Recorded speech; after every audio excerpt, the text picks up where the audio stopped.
Hi, this is Wishop, and this is your reading for the new moon in Gemini, which is May 25th. The main thing I want to say about this is I think that we've all been coming to a greater sense of our values and our heart's desires, and that was in the last reading. But we're still in the seed planting stage now. So even though the sun has moved into Gemini, and there's some presence there, there's still a lot in fire. It's like we're adding fuel to the fire of our new desires. So because that's happening, and there are a lot of different astrological elements at play, but because that's happening, I think it's a good idea not to stick too hard into any one thing or any one point of view. And I think it's a good idea with the new moon in Gemini to keep a very experimental and open mindset about what's going on, if that makes any sense. So I think it's a good idea. This will be heart. This is belly. This is feet. I think it's a good idea to stay flexible in your methods, know where your heart's at, and try to be very ethical about that, but be flexible in your methods, because I think we're all going to be doing a lot of trial and error, and that is a great way to make progress if you let yourself be expansive. And also try not to judge too harshly other people who may be doing the same thing. So let's get into the cards. I'm going to do the Geomancy head, heart, belly, feet again because I just enjoyed it. Oh, look at that. Look at that. Look at that. How exciting. Okay. Oh my gosh. Well, all right. There we go. Okay.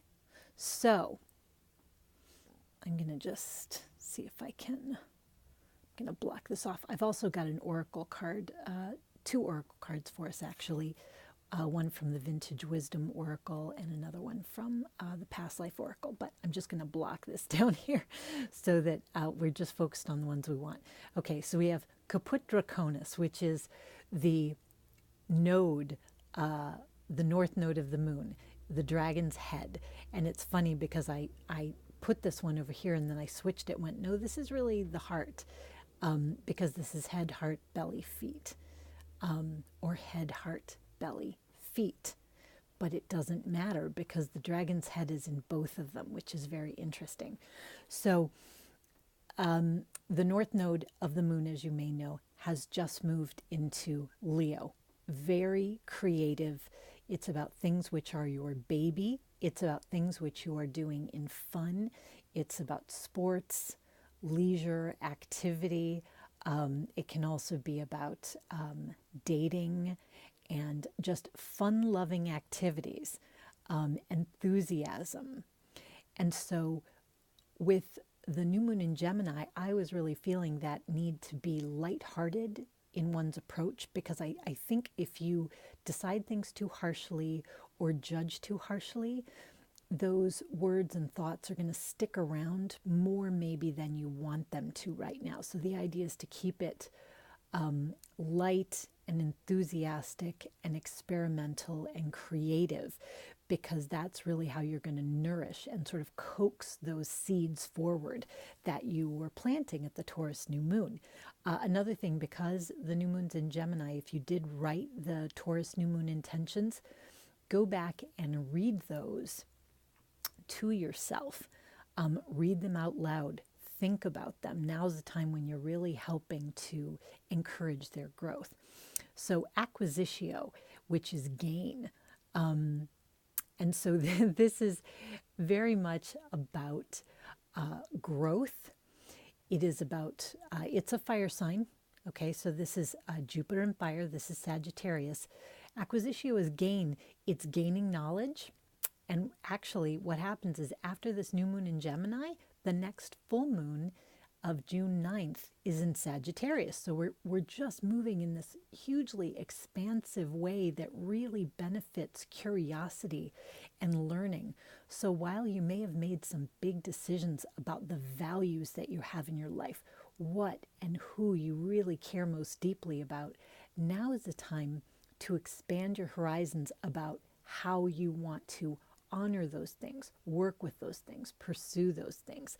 Now is the time to really let yourself play. And Acquisitio certainly encourages that. So if you want to do any research or learning, you're at the beginning of something. The dragon's head is neither necessarily positive or negative. It can be either. But here we've got it in our heart and in our belly. So what you see is not only is your greatest excitement that you're starting something new, your greatest passion about starting something new, but it's also your greatest fear, because you know this is a big deal. This thing that you're starting, you know that it has the capacity to change your life indelibly. It's going to change your life in ways that you don't come back from. And that can be a really good thing, but it's also a little bit of a scary thing. So it reflects both your hopes and fears. But your head is on expansive thoughts. What do I need to do this?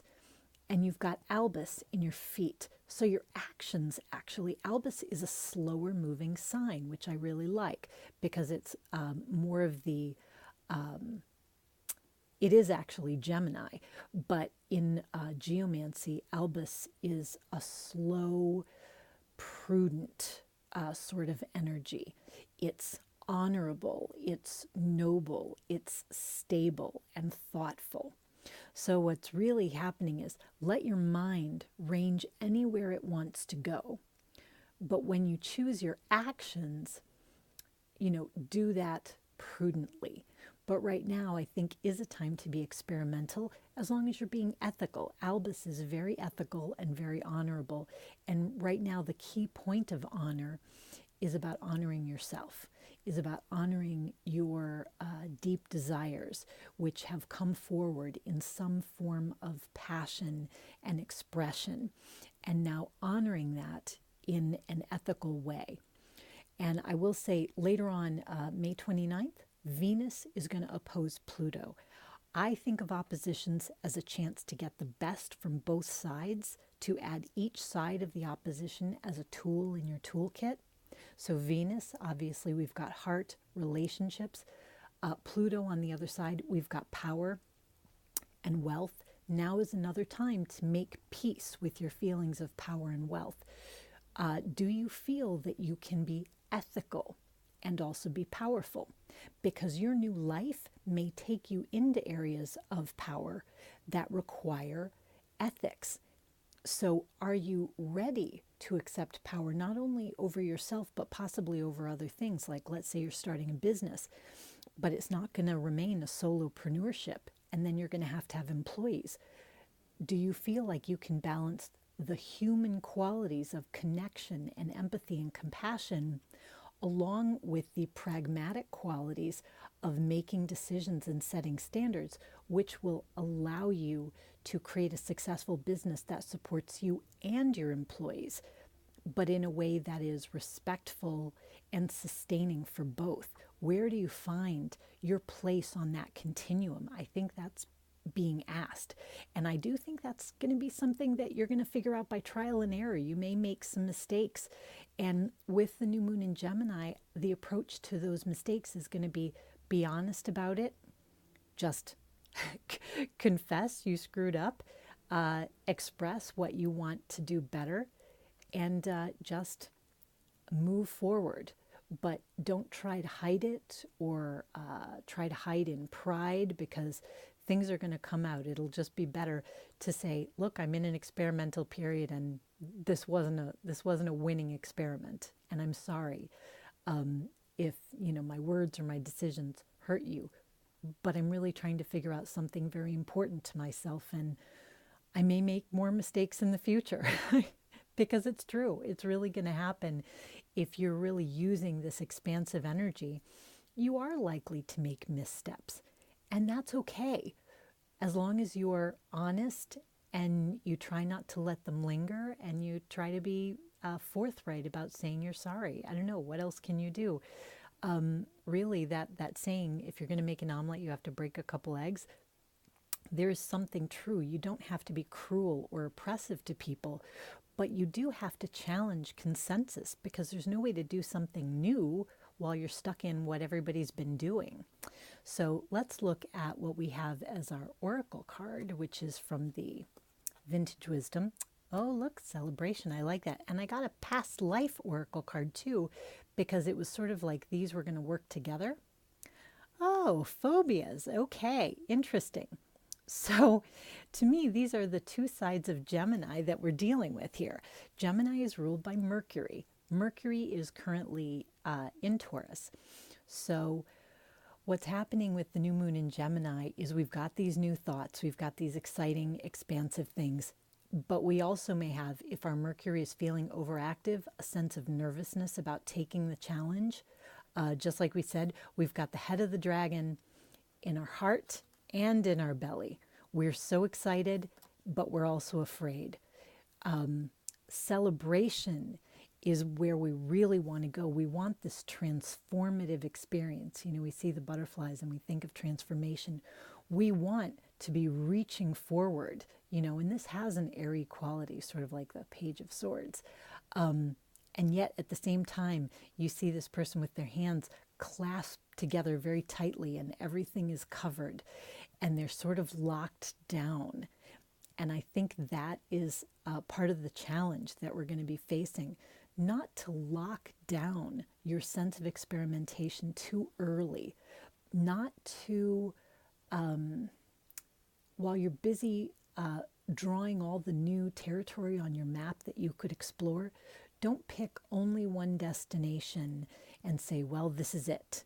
This is not a time to lock down. This is not a time to get overly worried. This is not a time to be too hard on yourself or too hard on other people. This is a time to enjoy the process, to really let yourself use this Sagittarian energy to branch out, to explore, to research, to adventure, so that you can really get all the joy out of this new beginning instead of feeling the fear associated with it. And in doing that, you're going to take actions which are going to be noble and ethical and interesting and intellectually challenging. Your curiosity, acquisitio is the card of gain, right? Your curiosity, the way you enact your curiosity is going to pay off for you. It's going to pay dividends, but you have to give yourself the freedom to do it and the freedom not to get everything right. So that's basically what I see for this new moon in Gemini, and I hope you're having fun. I'm going through big changes. I know lots of other people are too, and so hopefully we can all enjoy the process as much as possible, because it's an exciting new world and new lives that we are making for ourselves. So until I talk to you next time, rock on with your bad selves.